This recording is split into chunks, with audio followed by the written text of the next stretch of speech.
આ સાકરને આપણે અધકચરી ખાંડી નાખી. એકદમ પાવડર કરવો તો પાવડર પણ કરી દેવાનો. હવે આ આપણા આમળા પણ સરસ બફાઈ ગયા છે.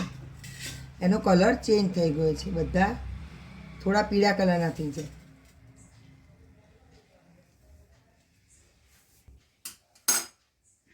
આ કિલો 1.5 કિલો જેવા આંબળા હતા એ 15થી 20 મિનિટમાં આવા સરસ બફાઈ ગયા.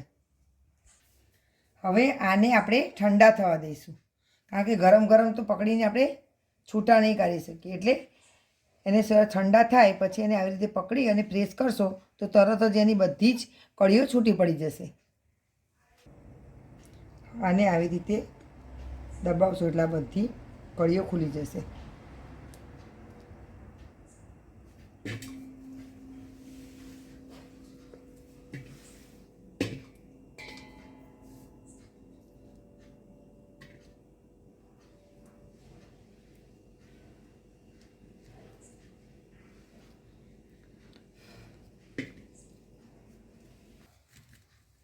આ આપણા બફાયેલા આંબળામાંથી આપણે બધી જ ચીરીઓ છૂટી પાડી દીધી છે. સરસ આવી રીતે તરત જ થઈ જશે. હવે એમાં આપણે જે સાકર આપણે ખાંડી હતી એ નાખી દઈશું અને એને આવી રીતે મિક્સ કરી લઈશું. ચમચાથી બહુ નહીં હલાવવાનું, કારણ કે આંબળા બફાઈ ગયેલા હોય તો ભાગી જશે.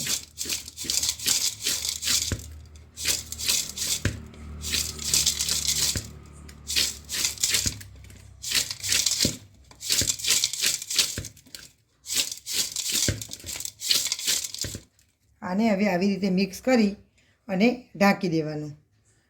એટલે હવે તમે રાત્રે બનાવ્યું હોય તમે તો સવાર સુધીમાં બધી જ સાકર સરસ ઓગળી જશે. પછી એને 2 દિવસ થાય, 2 દિવસમાં બધી સાકર ઓગળી જાય પછી જ એમાં લીંબુનો રસ નાખવાનો.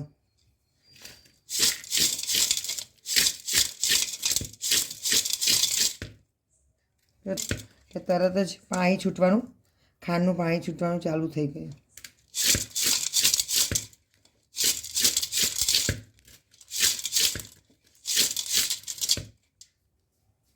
આપણે આવી રીતે ઢાંકીને મૂકી દઈશું. આને આપણે ચેક કરતા રહેવાનું. રોજ સવાર સાંજ 2 ટાઈમ એને આવી રીતે હલાવવાનું. હવે ખાંડ ઓગળી જાય પછી તો તમે ચમચાથી હલાવી શકો અને પછી એને 2 ટાઈમ ચેક કરતા રહેવાનું.